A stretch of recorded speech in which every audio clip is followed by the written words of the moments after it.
ഇത് സോഷ്യൽ മീഡിയയുടെ കാലമാണ്. ആര് എന്തൊക്കെ തോന്നിവാസം വിളിച്ച് പറഞ്ഞാലും അതിനെ കണ്ണടച്ച് വിശ്വസിക്കുന്ന ഒരു കൂട്ടർ മനുഷ്യർ. പെൺകുട്ടികൾക്ക് വേണ്ടി, അവരുടെ സുരക്ഷതയ്ക്ക് വേണ്ടി എന്ന പേരിൽ പല റൂൾസുകളും പല പദ്ധതികളും സൗജന്യങ്ങളും ഇവിടെ ഒരുക്കി കൊടുക്കുമ്പോൾ അതിനെ മുതലെടുത്തുകൊണ്ട് മിസ്യൂസ് ചെയ്തുകൊണ്ട് പലപ്പോഴും പല പെൺകുട്ടികളും കാണിക്കുന്നുണ്ട്. തൻ്റെ കുടുംബത്തിന് വേണ്ടി ആഹോരാത്രി കഷ്ടപ്പെട്ടുകൊണ്ടിരുന്ന ഒരു യുവാവ്, ദീപക് എന്ന് പറയുന്ന സഹോദരൻ്റെ മാനം ഇസ്സത്തിനെ പരിച്ചു ചീന്തിയ ഒരു പെണ്ണിൻ്റെ കഥ നമുക്കറിയാം. ആ വീഡിയോ കണ്ടാൽ നമുക്ക് മനസ്സിലാക്കിയെടുക്കാൻ പറ്റും, അതിൽ 100% ഈ ദീപക് എന്ന് പറയുന്ന സഹോദരൻ നിരപരാധിയാണ്.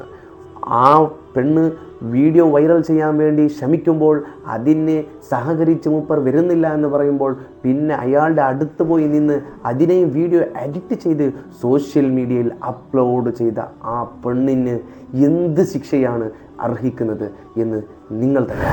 അതൊരു പാവം ഹൃദയമായിരുന്നു. തൻ്റെ കുടുംബത്തിന് വേണ്ടി കഷ്ടപ്പെട്ടുകൊണ്ടിരുന്ന, ഒരുപാട് പ്രശ്നങ്ങളെയും ദുരിതങ്ങളെയും പ്രാരാബ്ദങ്ങളെയും തൻ്റെ മനസ്സിനകത്ത് കൊണ്ടു നടന്ന ഒരു ഹൃദയമായിരുന്നു എൻ്റെ പ്രിയപ്പെട്ടവരെ. അങ്ങനെയുള്ള പാവപ്പെട്ട ജീവൻ കളഞ്ഞ നീയൊക്കെ അനുഭവിച്ചേ തീരൂ.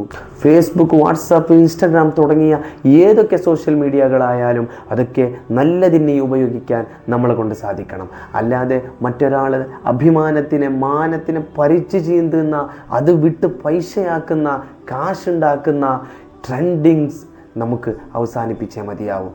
എന്ത് പണം കൊടുത്താലും മനുഷ്യൻ്റെ അഭിമാനത്തിന് പകരം വെക്കുന്ന മറ്റൊന്നും ഇല്ല എന്ന് നാം മനസ്സിലാക്കണം. നന്മ പകർന്നു കൊടുക്കാൻ വേണ്ടി മാത്രം സോഷ്യൽ മീഡിയ യൂസ് ചെയ്താൽ മതി.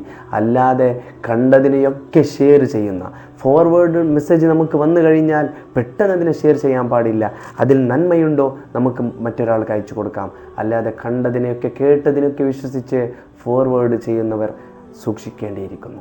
ഒരു പെണ്ണിന് എന്തെങ്കിലും ഒരു അന്യായം ഇവിടെ നടന്നു കഴിഞ്ഞാൽ അവൾക്ക് ന്യായം കിട്ടാൻ വേണ്ടി ക്യാമറയും പിടിച്ച് തെരുവിലിറങ്ങുന്ന നിങ്ങൾക്കൊക്കെ എന്ത് സംഭവിച്ചു? എവിടെ പോയി നിങ്ങളുടെ വോയിസ് റേസിങ്? എവിടെ പോയി നിങ്ങളുടെ ശബ്ദം? ഈ യുവാവ് എന്ത് തെറ്റ് ചെയ്തു? ഈ യുവാവിൻ്റെ മക്കൾക്ക് ആരാണുള്ളത്? ഉമ്മക്ക് നഷ്ടപ്പെട്ടു പോയത് തൻ്റെ സ്വന്തം മകനെയാണ്. ഒരു ഉമ്മാനെ സംബന്ധിച്ചിടത്തോളം ആ ഉമ്മാക്ക് ഏറ്റവും വലിയ ഒരു സങ്കടമെന്ന് പറയുന്നത് തൻ്റെ മകൻ്റെ ശവശരീരം തൻ്റെ മുമ്പിൽ കാണുക എന്നുള്ളതാണ്. അതുപോലും ആ അമ്മ അനുഭവിച്ചു. തൻ്റെ മക്കൾക്കിന്ന് ഉപ്പയില്ല. അവിടെ നിന്ന് കുടുംബത്തിന് നഷ്ടപ്പെട്ടു പോയത് വലിയൊരു നിധിയാണ്. തൻ്റെ കുടുംബം സംരക്ഷിച്ചു കൊണ്ടിരുന്ന ഒരു നല്ല ഹൃദയത്തിനെ ഇന്ന് നമുക്ക് നഷ്ടപ്പെട്ടു പോയി. ഇതെല്ലാത്തിനും കാരണം സോഷ്യൽ മീഡിയ മിസ്യൂസ് ചെയ്തു എന്നുള്ളത് മാത്രമാണ്. സോഷ്യൽ മീഡിയയെ നിങ്ങൾ മിസ്യൂസ് ചെയ്യരുത്.